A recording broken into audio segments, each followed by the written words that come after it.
I'll share something from today, actually, that I found really moving. My ninth grade students came in today and they've just finished reading an excerpt from Plato's Republic, a section that's called The Allegory of the Cave. And it's kind of about what is it that keeps people in a cave of ignorance and delusion, and kind of how can we break out of our delusions and begin to see ourselves, the world around us, in a clearer way, right? And one of the bridge texts that I introduced a couple years ago is a short essay by Robert Bly, and it's called The Long Bag We Drag Behind Us. In the essay, Bly talks about the way that when we're a kid, we emerge in the world and we're this kind of like 360-degree ball of light.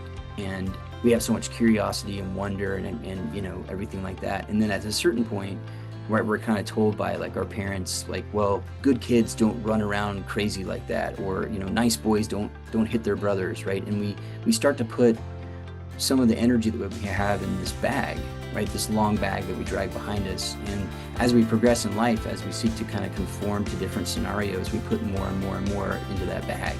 In the essay, he's kind of trying to get us to think about how we can lose touch with our deepest part of ourself, and then how can we reclaim that. It was interesting that there was one of my students who came into class, and she hasn't really said a whole lot about the text we've read so far. I mean, she's fairly engaged in class, and she wasn't a really big fan of Plato, but she said to me in a very marked way, I really like this reading.